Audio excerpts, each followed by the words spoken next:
welcome po muli dito sa YouTube channel natin. Naway nasa mabuti po kayong kalagayan kasama ang inyong mga mahal sa buhay. At para naman sa mga subscribers natin na nasa ibayong dagat, nasa abroad, nagsusumikap dahil gustong may mabago ang kanilang buhay at buhay ng kanilang pamilya, dasal ko po lagi ang inyong kaligtasan. At para sa inyong lahat, dasal ko rin po lagi ang inyong tagumpay ngayong 2025. Diretso muna tayo sa pag-uusapan natin. Sabi ko, I will take advantage tonight of discussing ang mga benepisyo ng pag-iipon. What are the benefits ng pag-iipon? Bakit tayo ay nanghihikayat sa mga kababayan natin, sa mga kapwa Pilipino natin na matuto tayong mag-ipon? Isa sa mga benepisyo ng pag-iipon ay ang seguridad. Okay? Mas kampante tayo sa buhay natin kung alam natin na may nakalaan na pera sa bawat aspeto na mahalaga sa buhay natin. When we set aside money, ang pag-iipon ay hindi nakakapagpayaman. Marami ang nagsasabi at totoo po yan, hindi nakakapagpayaman ang pag-iipon. Pero ito po ay nagbibigay ng seguridad kapag may biglang pangangailangan, biglaan na pangangailangan, hindi natin napaghahandaan. Tulad ng knock on the wood, aksidente. Another knock on the wood, pagkakasakit. Ngayong 2025, one of our biggest challenge is yung may magkakasakit because nasa gitna ngayon ang illness star o pagkasira ng mga kagamitan sa bahay, pagkaubos ng gas na hindi natin napaghandaan, nasira ang pintuan, nasira ang aircon, kailangan nating ng pyesa. Saan tayo huhugot ng pambili ng pyesa para gumana ulit yung aircon or yung refrigerator natin o yung stove natin, yung mga essential na kagamitan natin sa ating tahanan. Ang pagkakaroon kasi ng ipon tulad ng emergency fund ay makakatulong upang maiwasan na mangutang tayo. Ang ending natin at tayo mga Pilipino ay sanay na sanay nito na pag may kakailanganin at hindi natin napaghandaan, ang ginagawa natin ay nangungutang tayo. Nangungutang tayo sa kasama natin sa trabaho, mga kaibigan natin, mga kamag-anak natin. At kadalasan pa, nakakalimutan natin our bigger responsibility after sa pangungutang. The bigger responsibility is yung mapanatili ang iyong dignidad, that you are committed to pay yung utang na pinangako mo na babayaran mo. Kadalasan nasisira ang mga magkakamag-anak at magkakaibigan at mga magkakasama sa trabaho dahil sa may mga marunong mangutang pero hindi marunong magbayad. At kung sino pa yung inutangan, siya pa ang nahihiyang maningil. At kung sino pa yung may utang, siya pa yung medyo yung malakas ang loob. Siya pa yung kung umasta ay ang kailangan mag-adjust ay yung naniningil. So yan ang napakamahirap sa sitwasyon natin ngayon. And with the metal element, the kulang na element ngayong 2025, metal element kasi represents resources. Mahihirapan tayo sa resources. Kaya kinakailangan, dapat sana ay napaghandaan na natin ito. Dapat sana, for many years ago, during pandemic, inintroduce ko na yung pag-iipon. I've been asking about join me sa Ipon Challenge. At natutuwa ako na marami sa ating mga kababayan ang tumugon sa aking panawagan. Biruin nyo po, only 10% of the Filipinos, ilang milyon tayo? We're more than 100 million. Pero konting porsyento lang sa populasyon nating mga Pilipino ang may ipon. And the worst case ngayon, kung nanonood kayo sa mga balita, is that walang budget sa PhilHealth. Isa sa pinangangambahan natin. And during the Supreme Court oral argument, ano ang sinabi, ano ang binanggit ng isang Associate Justice doon na bankrupt ang PhilHealth. Ayon sa COA report na hawak niya ng isang Associate Justice natin sa oral argument, bankrupt ang PhilHealth. So, malaki ang pangamba ng ating mga kababayan.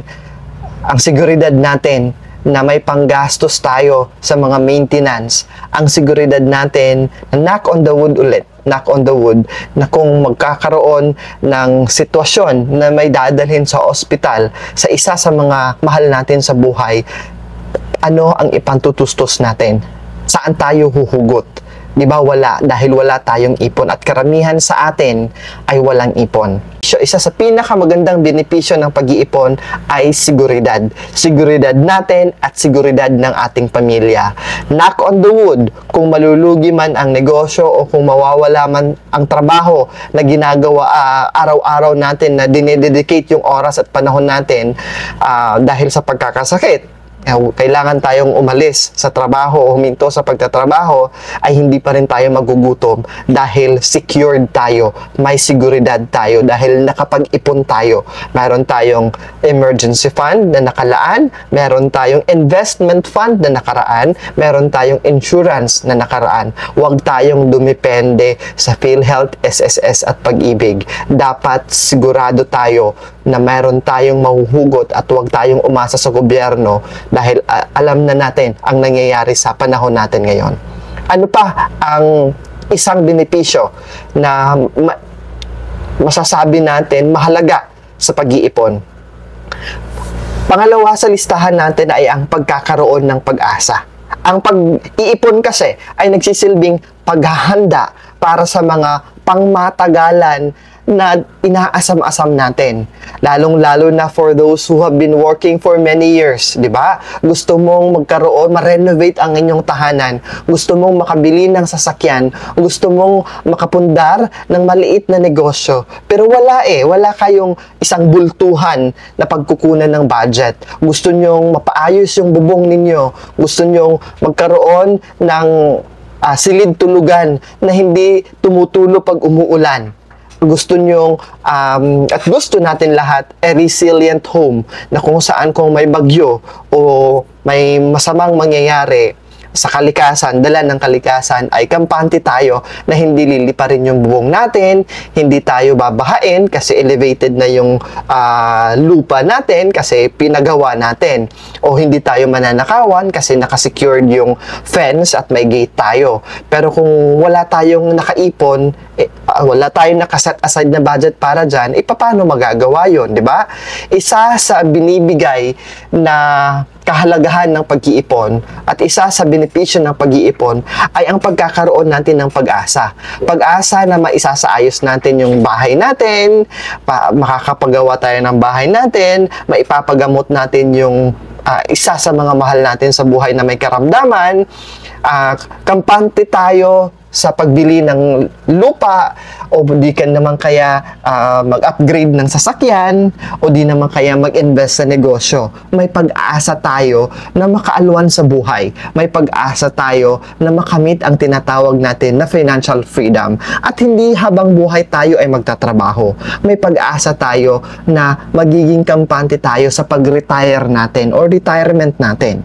Mahalaga ito upang matiyak na may sapat na pondo para sa mga layunin at mithiin natin o sa mga pangarap natin sa hinaharap. Kung may sapat tayo na ipon, maaari mo itong gamiting pag-invest upang mapalago ang existing na yaman mo. So yung inaipon natin na pera, hindi yon ang magpapayaman sa atin. Dahil tatawagin natin yan as stagnant capital, stagnant fund, maliban lang kung i-invest natin ito ng matalino. Okay? Gagawa ka ng sari-sari store at ilalaan at i-dedicate mo yan. Gagawa ka ng kainan o karinderya o ano pa ba, di ba? Ang tamang pamumuhunan gamit ang mga naipon natin ay maaaring magbigay ng karagdagang kita. Sa paglipas ng panahon, hindi na lang natin namamalayan na simula sa 5,000 na naipon natin, ay kumikita na tayo ng 5,000 per day. Di ba? Biruin ninyo. It comes with passion, dedication. It comes with matalinong pamumuhunan. It comes with research at hindi pa dalos-dalos na pag-i-invest. Kailangan natin yon. Uulitin ko, ang pagkakaroon ng ipon ay pagbibigay ng pag-asa sa bawat pamilyang Pilipino, sa bawat isa sa atin, na may patutunguhan itong mga budget na nakalaan. Pangatlo na mahalagang benepisyo ng pag-iipon ay ang pagkakaroon ng disiplina. Dahil isa sa matututunan natin ay ang pagtimbang kung iwawaldas ko ba ang perang ito o ihuhulog ko na lang sa alkansya. Ang mabuting disiplina sa paghawak ng ating salapi ay napakahalaga upang magkaroon ng financial stability at disiplina yung sarili natin. Ang pag-iwas sa overspending at pagkontrol sa mga gastusin ay magiging disiplina na natin yan. At dahil sa it's on top of our head always, pagdating ng pera, hindi tayo magiging isip na one-day millionaire. Kadalasan sa mga pamilyang Pilipino at kadalasan sa mga individual ay mga one-day millionaire. Yung pagdating ng pera, hindi pa nga nahahawakan ng pera, nako, nakadispose na kung saan-saan. May pagbibilhan na, may pagkakagastusan na. Ngayon na mayroon ka ng nilalaan dahil nag-iipon ka, at dahil may pinag-iipunan ka, at dahil may direction na ang pag-iipon mo, you are disciplined enough na, okay, 30% ng papasok na pera, ilalaan ko sa emergency fund. Itong pera na ito, hindi ko to gagalawin, ihuhulog ko ito sa alkansya. Ayun. Pinakamahusay ito na aspeto sa pag-attain natin ng financial freedom. Kasi kung wala tayong disiplina sa sarili natin at hindi natin matutunan disiplinahin ang sarili natin, lalong-lalo na sa panahon ngayon na napakabilis, there's the easiest way na hindi na natin kailangan pumunta ng mall para mag-shopping. We can do it online. Diba? Yun, didisiplinahin na natin yung sarili natin. At dahil dyan, ay maitutulak natin yung sarili natin na instead of cravings, kung ano man ang pagkain na gusto natin ikainin, in a week, ilang beses tayong kumakain sa labas, kasama yung mga kaibigan o yung pamilya natin, didisiplinahin na natin sarili. Once a week na lang. Tapos, imbes na kakain sa labas, bibili na lang tayo ng ulam na lulutuin sa bahay para yung ulam na yon, yung ulam sa tanghalian, pwede pang bukas, makain bukas. Yon. So, that's disiplina.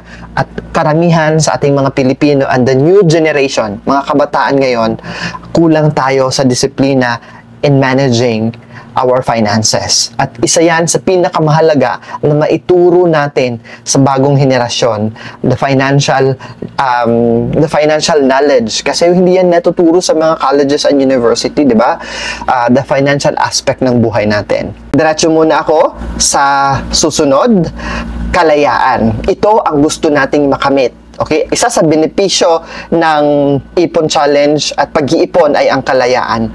Ang pagkakaroon ng financial freedom. That's what we call kalayaan. Ang pagkakaroon ng ipon ay magbibigay ng kalayaan sa ating mga pinansyal na desisyon. Hindi ka nakadepende sa sahod na tinatanggap mo sa buwan, the monthly check that you receive, the monthly pay that you receive. Hindi ka lang dependent doon kasi may nakalaan ka, may nakaipon ka. Diba? So, there is other source na pwede mong mapagkunan if there are opportunities para makapagsimula ng negosyo, if there are opportunities for you to financially grow, mayroon nakalaan. At take note na yes, tama, hindi dapat umikot ang buhay natin sa pera.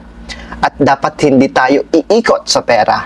But how can we achieve financial freedom muna kung hindi tayo makakalaya sa mga utang, hindi tayo matututo paano humawak ng pera. Okay? Isa yan sa maituturo ng pag-iipon ay ang pagkakaroon ng kalayaan.